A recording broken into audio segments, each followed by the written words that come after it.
Take our Bibles and go to Deuteronomy chapter number 33. Deuteronomy chapter 33. Thankful for that song. Appreciate the message. I'm glad that God saw a cross. And He still does. Deuteronomy chapter 33 will not have you stand because we're going to talk about the introduction here a little bit before we get to the verse. We entered into the matter of looking for extra strength. There are times in our life where we just need something a little extra, it seems. And God understands that, God knows that, God designed that we would constantly be in need of Him. And the good news is, He has it all. He is the God of all strength, all power. He's omnipotent. And I felt like it would be a help maybe for us just to look at some passages. And we'll take some Sunday nights and do this. And we started last Sunday night. And actually it just tied in with the other series we're about to wrap up on Wednesday night concerning the matter of intimacy with the Lord Jesus Christ. And so it kind of dovetailed together. But tonight I want us to take a look at another one here in Deuteronomy chapter 33. Only President Grover Cleveland has served as president in two particular terms that were non-consecutive. He was president number 22 and president number 24. He dedicated the Statue of Liberty in New York Harbor. He was the only president to have gotten married in the White House. He was 49. His bride, who was Frances Folsom, was 21. And that made her the youngest first lady in history. President Cleveland was the son of a preacher. He was trained in Bible truth. And that was a help to him. It undergirded him while he was in office because he grappled with enormous issues and even facing a tremendous national financial panic at the time of his presidency. He was also facing a great personal crisis. He had been diagnosed with cancer. And he went as far as to have a top secret surgery on board of a friend's yacht. And that didn't come out for a number of years. In spite of the weight and the pressure and both nationally, personally, he maintained a very rigorous schedule. He was found working past midnight on a routine basis. Historians, and I have a book that points out leadership qualities in every president. And one of the things about President Cleveland that is often said is he was a man of great industry, integrity, courage, and common sense. Well, that's quite a package. His dying words perhaps summed up his entire life. They were these. Quote, "I have tried hard to do right." End of quote. Hey, that would make church drastically different if we just tried hard to do right. The secret of President Cleveland's energy, though, I believe is found in a motto that he lived by. It was a Bible promise. It was a Bible truth. It was an engraving that he had framed, and it hung over his bed so that every night when he would retire, he would see it. Every morning when he would get up, he would see it. He valued this engraving greatly. Before he was in the White House, it hung in his law office before his election. And then after he moved into the White House, he hung it there above his bed. Throughout his life, he kept this engraving close by within eyesight. The engraving itself contained a family crest. And beneath were a set of words taken from Deuteronomy chapter 33, found in verse 25. Thy shoes shall be iron and brass. And here's what he had engraved. As thy days, so shall thy strength be. As thy days, so shall thy strength be. When President Cleveland was even asked about this engraving, he said, if I had any coat of arms and any emblem, that's what it is. As thy days, so shall thy strength be. He would wake up in the morning and he was faced with the conviction that God would give him the strength that was required to face whatever was assigned him. He believed that God would give sufficient strength and energy for each day's task. The promise that is found here can sustain not only great men such as a president, great Bible characters, but each of us when we wake up in the morning, each of us when we retire at night. This is really a lifelong promise. It's a lifelong promise of lifetime strength. You see products from time to time, that's lifetime guarantee, but you got to read the fine print. I like this one. There's not fine print, there's just more print that goes with it, and it's even better. It's an extra strength kind of promise. One of the verses to how firm a foundation, it's not in every hymnal. There's a number of verses that don't get included, but there's one verse, it reads this way, and it draws off of Deuteronomy 33 and verse 25. The verse says this: in every condition, in sickness, in health, in poverty's veil, or abounding in wealth, at home and abroad, on the land, on the sea, as thy days may demand, shall thy strength ever be. Now, the immediate context of Deuteronomy 33, I think, would help us so that we can make some application from this to let this perhaps be one of those extra strength promises when we need it. Deuteronomy chapter 33, in its context, it is spoken, these are words spoken to the descendants of a man by the name of Asher. Now, he's not as well known as Abraham, Isaac, or Jacob, but he's a significant man. And there are 4 passages I want us to look at tonight that can help us better understand who Asher is, as well as his descendants, and better appreciate the promise that God gave to him and them as well as us. And the first passage, if you want to go ahead and turn over to it, is Genesis chapter 30. We're going to look at Genesis 30. If you're taking notes, you want to write it down, I'll go ahead and give you the 4 passages. Genesis 30, Genesis 49, we'll be back at Deuteronomy 33, and then Luke chapter number 2. Over in Genesis chapter number 30, and here we find Asher's birth. Jacob had 12 sons by 4 different women. These sons were the great-grandson of Abraham, the grandsons of Isaac. These 12 sons of Jacob, they were the founders of the 12 tribes of Israel. And Asher was number 8 to his father Jacob. He was the second to his mother Zilpah. And in Genesis 30, in verse number 12, we find the announcement of Asher's birth. And Zilpah, that's Leah's maid, it says, bare Jacob a second son. And Leah said, happy am I, for the daughters will call me blessed. And she called his name Asher. You know, Asher is a word in the Hebrew that means blessed or happy. In fact, his mother said when he was born, I'm happy, so I'm going to name him Happy. I think it's the first time happy is found in the Bible at this point. The Bible says little about Asher, and Genesis doesn't reveal a whole lot of his activities. In Jewish tradition, however, you can read in other writings outside the Bible that's not Bible, it's not inspired, but it does describe Asher as a wise man who was one that was a peacemaker, and he was always trying to referee between his quarreling brothers, and he was a reconciler, he was a peacemaker. But again, that's outside the Bible.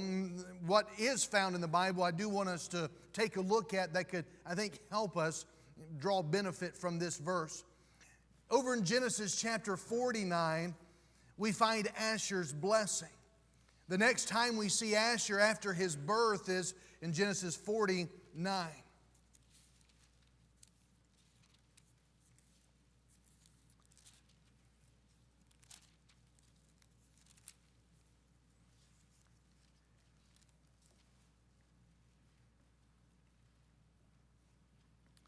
Asher and his siblings, they gather around the deathbed of their father Jacob, and Jacob is mustering his strength to give each son a final blessing. And when he comes to Asher, he has a very short but a very special prediction, and it's significant. Look at verse number 20. Out of Asher, his bread shall be fat, and he shall yield royal dainties. Now, to be honest, when I'm reading this, I'm thinking, I would probably have a hard time looking very thankful if that's what I got on my father's deathbed as my inheritance. I'm going to be fat and have some Debbie snacks is basically what is going to be there. And it's just, that one, it's going to be hard to live off of that one. But at least there'll be some times of happiness in there, I'm sure. But Jacob, rather, was pronouncing a blessing that the descendants of Asher would be food producers and their products would be the best in all of Israel. The implication that he's giving is that they would be a happy tribe. They would be living up to their name, Asher, blessed, happy. And in the same time and token, they're going to make others happy with the richest and finest of food and drink. Well, people have to eat, and everyone has to have a lot in life, and this was the one that was prescribed by God through Jacob to his son, Asher. Now let's go over to Deuteronomy chapter 33, back over there.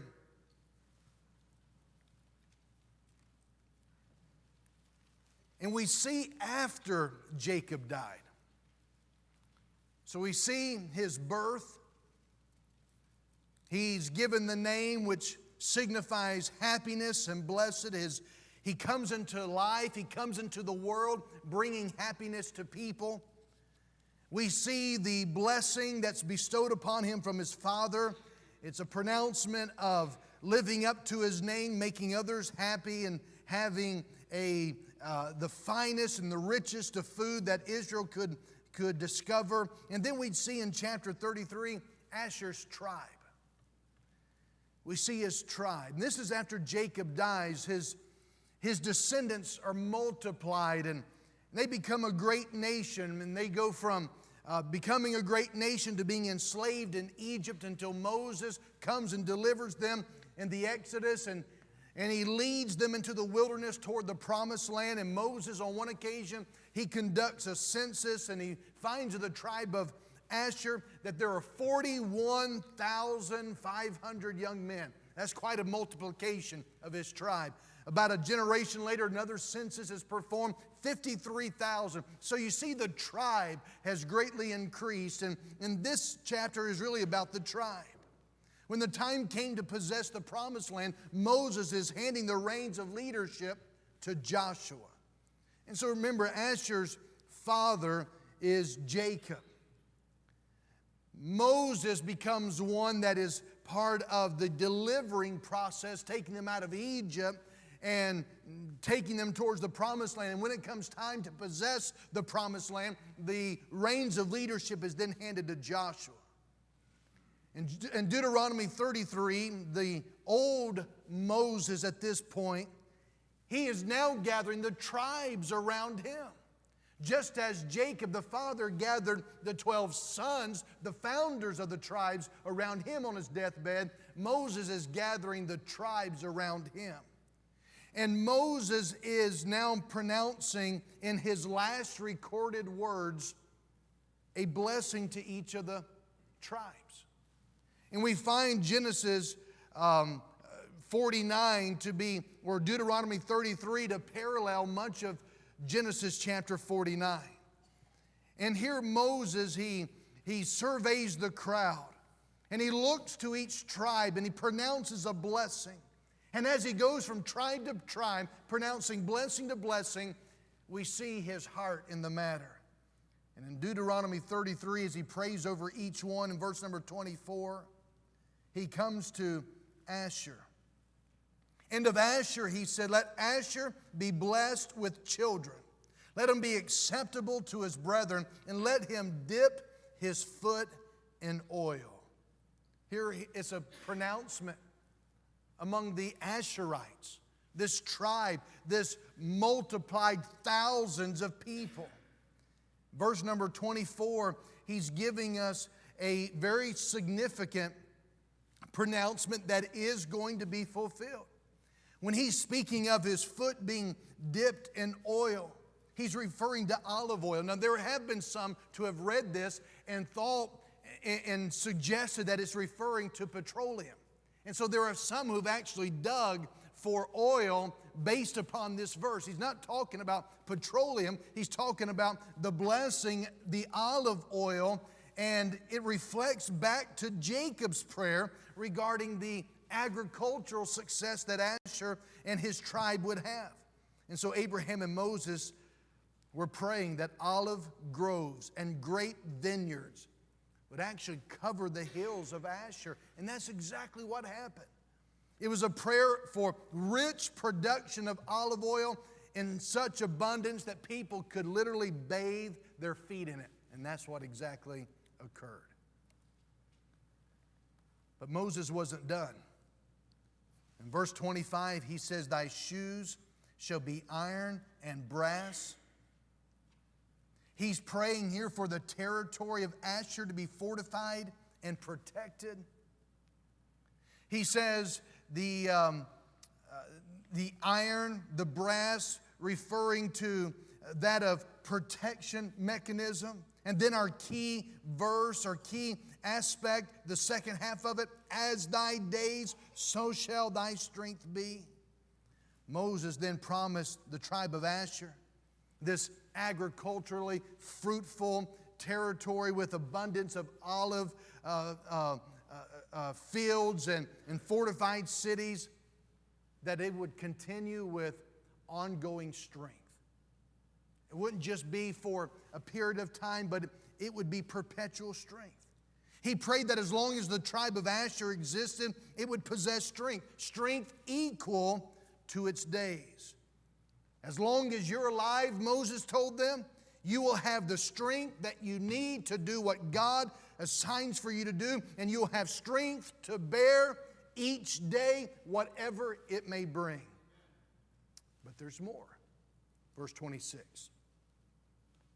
"There is none like unto the God of Jeshurun, who rideth upon the heaven in thy help, in his excellency on the sky. The eternal God is thy refuge, and underneath are the everlasting arms, and he shall thrust out the enemy from before thee, and shall say, destroy them." And with these words, what's happening is Moses is wrapping up his final message, looking once again, perhaps gazing for the final time across the multitudes. And then he climbs Mount Nebo, where he passes away, and they bury him in an unmarked grave according to Deuteronomy 34 and verse number 6. So the blessings in Deuteronomy 33, they really represent the final words of Moses. Very significant. Whatever somebody says many times in their last breath, and under a period of understanding and discernment and clarity, it's significant. And so Moses is not just shooting the breeze, but he is giving that which would have great significance. And I'd like for us, if we could, to take our Bibles and turn over to Luke chapter number 2.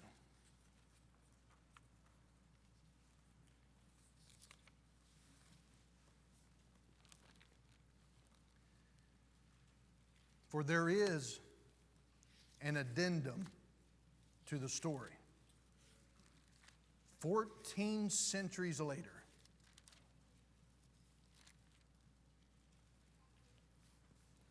here in the New Testament, a little baby is born in Bethlehem in Luke chapter 2. Jesus is born, and his parents, Joseph and Mary, took their newborn to the temple, and while they're here, heading to the temple for his dedication, they encounter an elderly woman named Anna. Notice in verse number 36, And there was one, Anna, a prophetess, the daughter of Phanuel of the tribe of Aser. That's Asher. She was of a great age and had lived with an husband 7 years from her virginity. And she was a widow of about 84 years, which departed not from the temple, but served God with fastings and prayers night and day. And she, coming in that instant, gave thanks likewise unto the Lord, and spake of him to all them that looked for redemption in Jerusalem. And when they had performed all things according to the law of the Lord, they returned into Galilee to their own city, Nazareth. Anna, she is a descendant of this happy son, Asher. She's a descendant of the happy tribe, blessed tribe of Asher. And she had the privilege of seeing Jesus, the one who came into all the world to bless the world.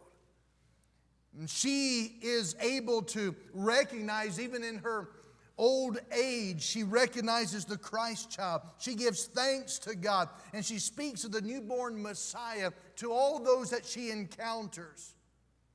She pronounces that he's the one to bring redemption. Anna, she sees him, that is Jesus. She embraces him. She explains him. She tells others about him. You know, it's an interesting to me that this biblical story of Asher is anchored many times. If you've noticed, if you've tried to draw the parallel, it's anchored so many times in those who would be perhaps considered senior saints. Seniors who find strength in their latter years to fulfill the mission that the Lord still has for them.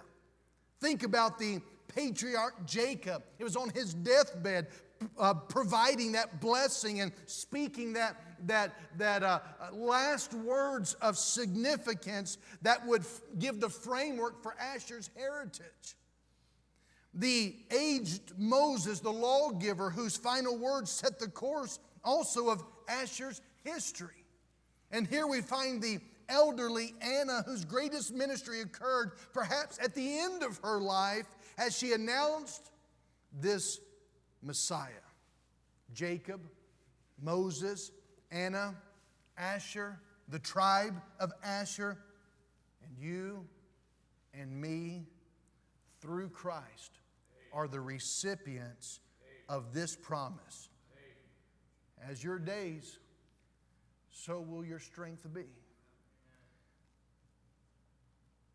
Let me give you just a few thoughts as we close. That's the biblical story of the tribe of Asher, which gives us a little bit of background behind the great strength passage, the extra strength passage in Deuteronomy 33. A few things. Number one, when we belong to Jesus Christ, we belong to a happy tribe. When we belong to Jesus, we belong to the source, the stream, the supply of true, genuine happiness. There's a sense in which we become honorary members of the tribe of Asher when we confess Jesus to be our personal Lord and Savior. As Christ's followers, we're appointed to live joyful lives. That's where revival comes in. You find the joy leaking out. Wilt thou not revive us again, that thy people may joy and rejoice in thee? When we belong to Christ, we belong to a happy tribe. Here's the second thing. When we belong to Christ, He is our prosperity. He is our protection. You know, the Asherite region, it did overflow with olive oil. And the bolts of the gates in its cities were iron and bronze, just as was suggested. Olive oil is a symbol in the Bible of the Holy Spirit and of joy. The bolts and the gates are symbols of protection. And the fact is, when you belong to Jesus, He is your prosperity. He is your protection.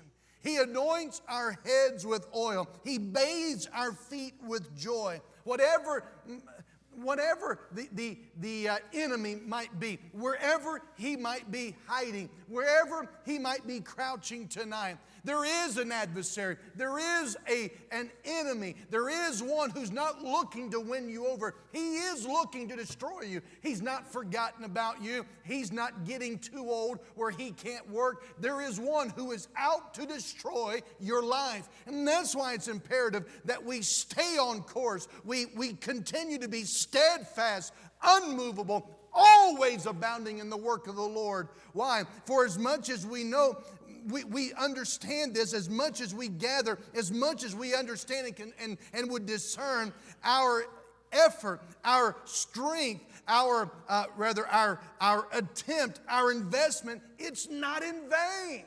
Because we have one who is our prosperity. We have one who is our protection.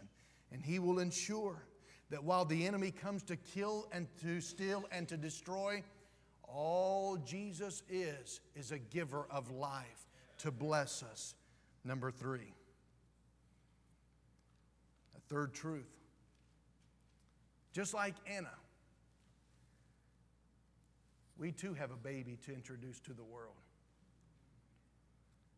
Just as the Bible's final reference to Asher is an announcement about Jesus Christ, that too is our same joy. That is our great proclamation. That's what we're here for. It is to announce to the world that Jesus is come, the answer. You know, I think about, a lot of times when I'm reading the stories of men and women, I tried to read some biographies. Sometimes they're rather short. It can be if I'm reading even a book and there's a reference to somebody else, it could be just a reference, but I'll take note. And what I'm looking at so many times, what catches my attention is what all is involved in bringing one soul to Christ. You know, Paul says, some water, some plant, some water, others get the increase. Many, many times when somebody is saved, there are multiple people involved. It does take a church. That's maybe why God put it together the way He did. We're many different members, but one body. And it's very significant that we're functioning in the body as we should. That's why when we prayed over looking at the Sunday school Bible class, I'm looking for those that I feel like there are many.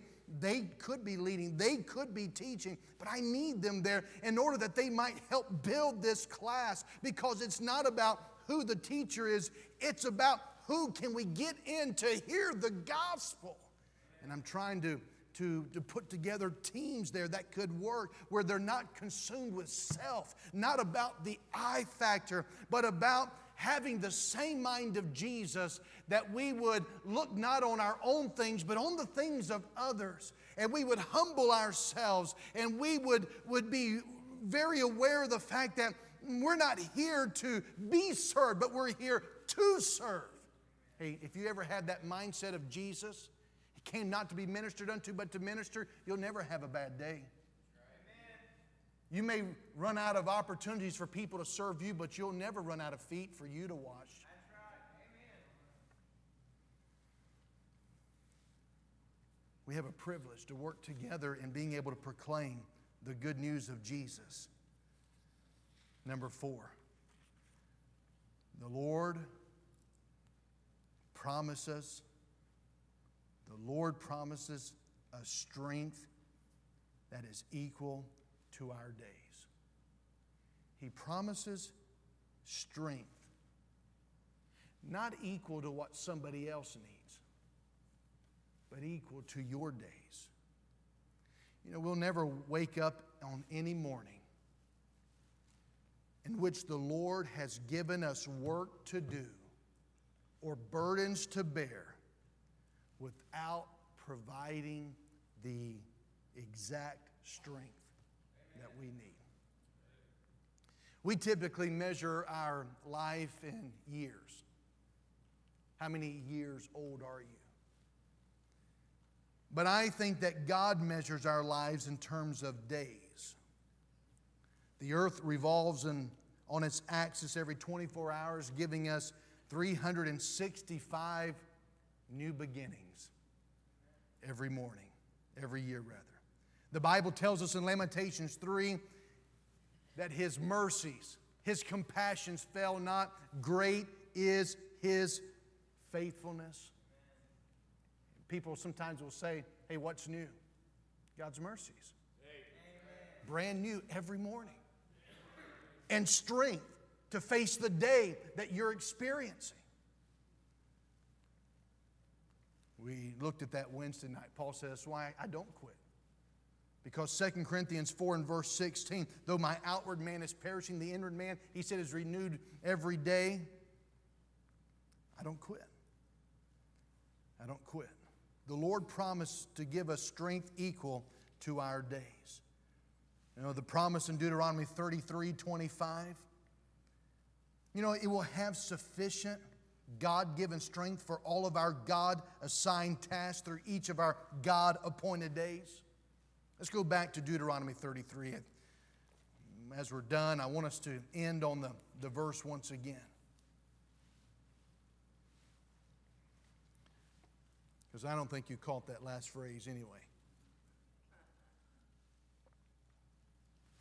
It was worth me typing it and highlighting it in my notes, so it's worth you at least listening to it and catching it on purpose. Deuteronomy 33:25. Thy shoes shall be iron and brass. And let's say the last phrase, the last part of the verse together out loud. And as thy days, so shall thy strength be.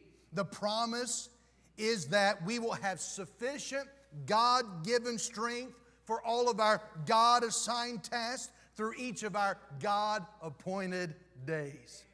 Your strength will equal your days. I found it interesting to go through and find different saints of old who looked to this text. Charles Spurgeon was one.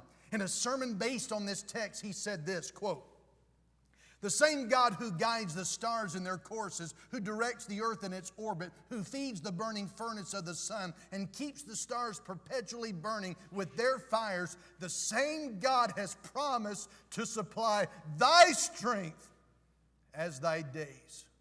So shall thy strength be." End of quote. I think it's a wonderful reminder. Elizabeth Elliot, she warns us against worrying too much about tomorrow. For she says, quote, "The future is not our province. We are meddling with God's business when we let all manner of imaginings loose, predicting disaster, contemplating possibilities, instead of following one day at a time God's plain and simple pathway. As thy days, so shall thy strength be," was Moses' blessing for Asher. In other words, your strength will equal your days. God knows how to apportion each one's strength according to that day's need, however great or small. End of quote. And last point, number 5. Look at verse 27 of chapter 33. "The eternal God is thy refuge, and underneath are the everlasting arms." Number 5, don't forget that beneath us are the everlasting arms. As Moses wrapped up his final message to the nation of Israel, he ended with one of the most powerful images that perhaps flowed from his lips. And here he includes that imagery of fact. The eternal God is thy refuge, and underneath are the everlasting arms. I kind of think in my mind of a big safety net. You know, you'd see this trapeze artist flying through the air with the greatest of ease, but misses the bar and falls, but lands in that bouncy net. But I think one great problem with that imagery is that I don't think Moses had ever seen a circus. So I don't think that's what he was thinking. But Moses was familiar with sheep and shepherding. Moses knew what it meant to take a sheep that had gone astray, a sheep that had perhaps gotten lodged and stuck in a place, and sheep can easily do that, and they get stuck, and as they try to get out, they sometimes find themselves in a more stuck position, requiring that of a shepherd to come and undergird, undertake.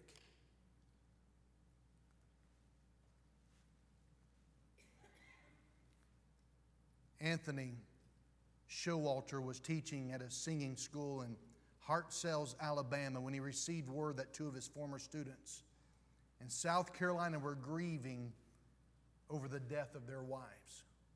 As he wrote to encourage them, he was inspired by Deuteronomy 33, verse 27, regarding the everlasting arms that would undergird.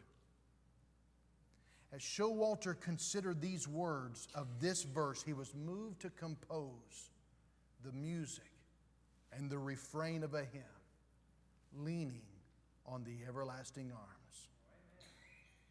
May we too take this blessing given to Asher, his tribe. If we're in Jesus Christ, we are beneficiaries of this same truth.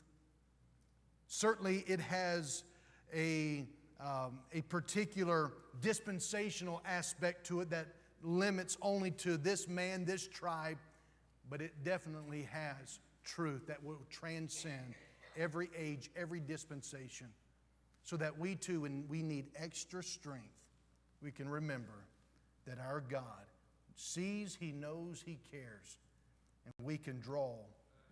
As thy days, so shall thy strength be. Let's stand together, please.